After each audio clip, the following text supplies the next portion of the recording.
大家好，我是太子。你如果认真听完卢布奥这14分钟视频，你会被他强大的逻辑、强大的克制、强大的目标感以及强大的信心所震撼。关于这场美伊战争，没有人比卢比奥说得更清楚。川普的内阁因为有了卢布奥，无论从执行、法律还是理论层面都滴水不漏。这个视频卢比奥详细的论证了逻辑链，为什么要对伊朗动手，为什么现在要对伊朗动手，为什么这次行动是合法。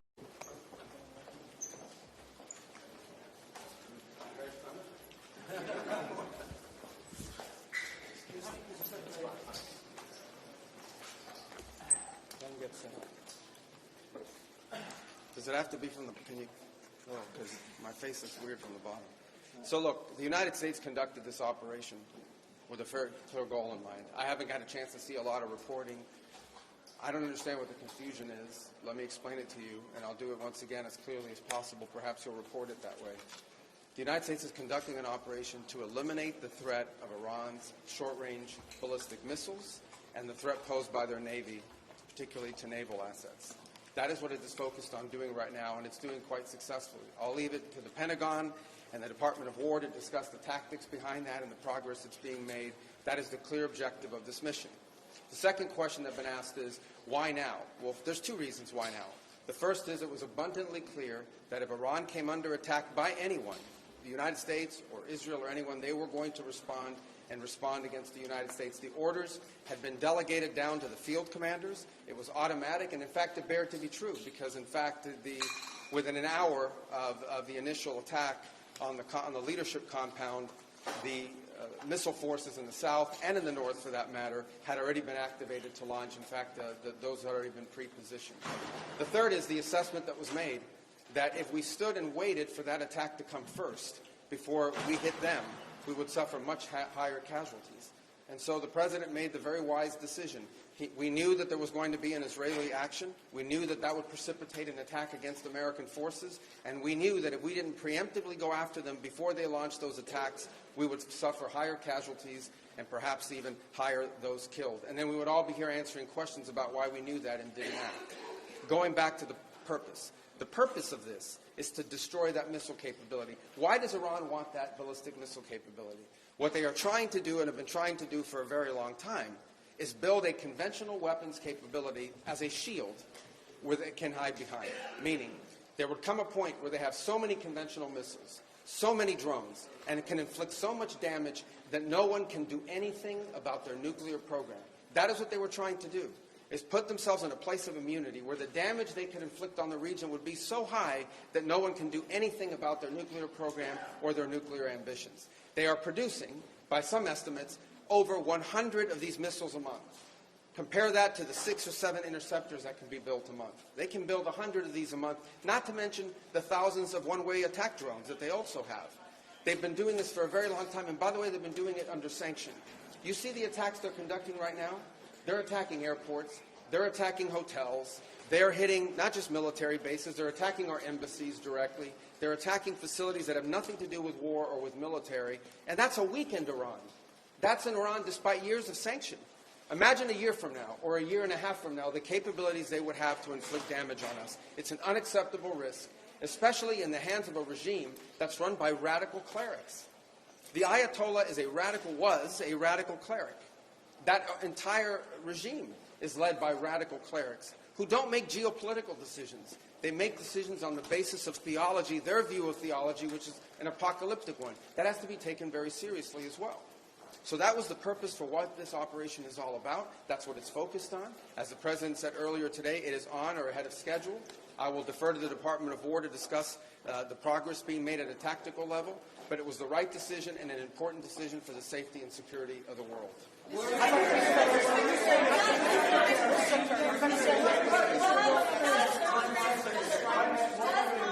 to weigh it? Does Congress have to weigh it? Is the President declaring war, and does Congress have to weigh it? And was there an imminent threat? Did you tell lawmakers that there was an imminent threat? There absolutely was an imminent threat, and the imminent threat was that we knew that if Iran was attacked, and we believed they would be attacked, that they would immediately come after us. And we were not going to sit there and absorb a blow before we responded, because the Department of War assessed that if we did that, if we waited for them to hit us first after they were attacked, and by someone else, Israel attacked them, they hit us first, and we waited for them to hit us, we would suffer more casualties and more deaths. We went proactively in a defensive way to prevent them from inflicting higher damage. Had we not done so, there would have been hearings on Capitol Hill about how we knew that this was going to happen and we didn't act preemptively to prevent more casualties and more loss of life. The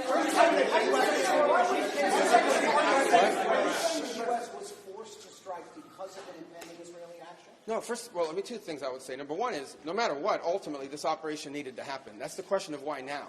But this operation needed to happen because Iran, in about a year or a year and a half, would cross the line of immunity, meaning they would have so many short-range missiles, so many drones, that no one could do anything about it because they could hold the whole world hostage.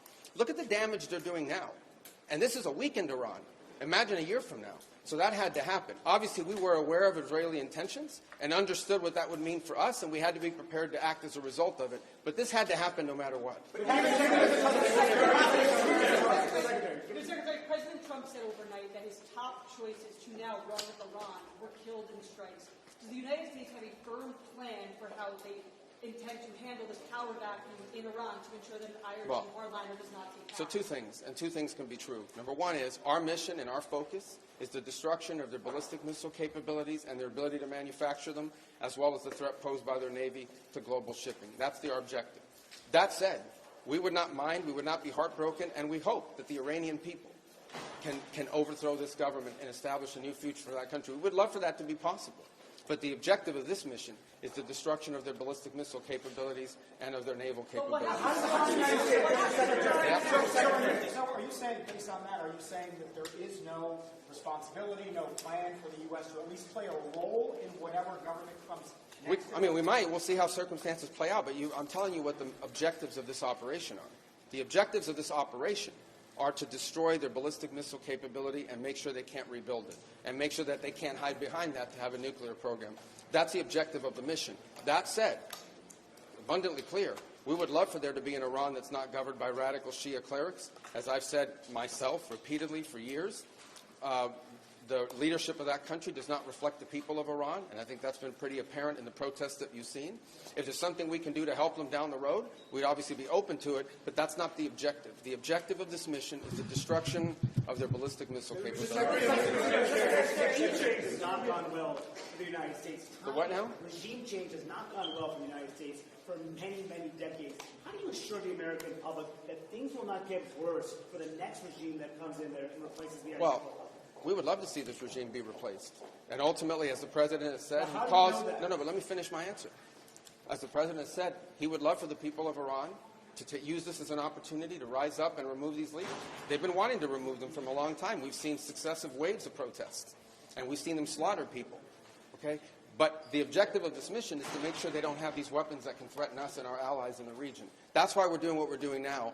And while we would love to see a new regime, the bottom line is no matter who governs that country a year from now, they're not going to have these ballistic missiles and they're not going to have these drones to threaten us. That's the objective of this mission, is to deny them the ability to use ballistic missiles to threaten their neighbors, to threaten our bases, to threaten our presence in the region, and ultimately as a shield behind which they can do whatever they want with their nuclear weapons ambition. We were not going to let them hide behind that, and that's why this was such a critical mission to undertake now while they were at their weakest point, and not a year from now where they could inflict even more damage and perhaps already be behind that point of immunity. Go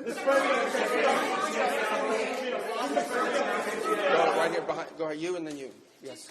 Your critics in Congress have said that they should have a role, they should be able to weigh in here, and there are going to be war powers resolutions votes in Congress later this week. Why not notify Congress ahead of this, and does Congress... Well, we did. We notified Congress. We notified the Gang of Eight. We notified congressional leadership. There's no law that requires us to do that. The law says we have to notify them 48 hours after beginning hostilities. We've done that. I think the notification went today. But we did notify members of Congress in advance. But we can't notify 535 members of Congress. Vote to authorize the war. Well, the Congress can vote on whatever they want, but there's no law that requires us to do that. And I want to say something because I see people on TV. Look, that's fine. If they want to take a war powers vote, they can do that. They've done that. They've done that a bunch of times.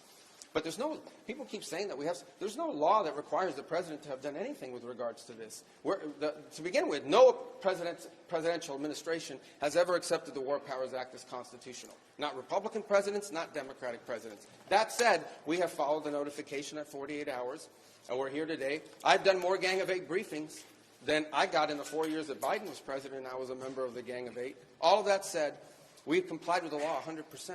And we're going to continue to comply with it. We've done the notification, and we officially to Congress, but we did notify members of Congress. We just can't notify 535 people. That's not possible, but we did the Gang of Eight twice. I briefed them last week, and then I called them the night before the operation. Can you tell us what you know, Mr. Secretary, of the administration knows about the strike on a building in southern Iran that the Iranians are saying was a school, reports of large civilians, including children killed? Yeah, I've seen those reports. I would refer you, not because I'm not trying to answer your question, but I don't want to get it wrong. The Department of War would be investigating that if that was our strike, and I would refer your question to them, and I'll make sure they're aware that you have that question.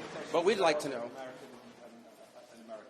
Well, clearly, the United States would not deliberately target a school. Our objectives are missiles, both the ability to manufacture them and the ability to launch them, and the one-way attract drones. That would be our focus, and that's what we would be focused on. We would have no interest and, frankly, no incentive to target civilian infrastructure. The Iranians are, on the other hand, targeting civilian infrastructure. You guys have seen it. I'm sure you've seen it. They're hitting hotels. They're hitting embassies. They're hitting airports. They're hitting oil infrastructure.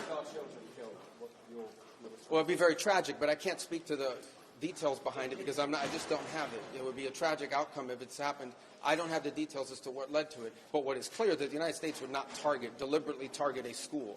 They are, on the other hand, deliberately targeting civilians, as you've seen, because you know why? They are a terroristic regime. They sponsor terrorism and they participate in terrorism. What's your message to Americans who are concerned about rising energy prices given the spiking of oil prices today?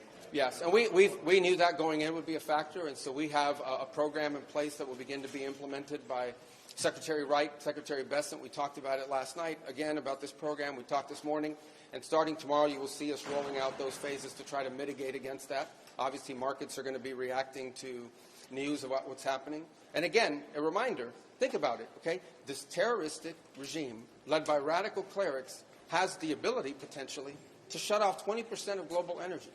That's the kind of leverage they have because of their Navy. We're going to destroy their Navy. But there is a plan in place. We anticipated this could be an issue, and Secretary Wright and Bessent will begin to roll out those steps starting tomorrow to mitigate against the impact that could have. I got to do this briefing, so I got a couple more. Yeah.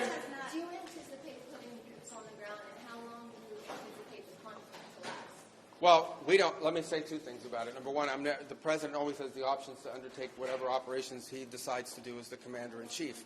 That said, we believe the objective that we have set for this mission, which is the destruction of their ballistic missile capabilities, both launch capability and manufacturing, can be achieved without ground forces.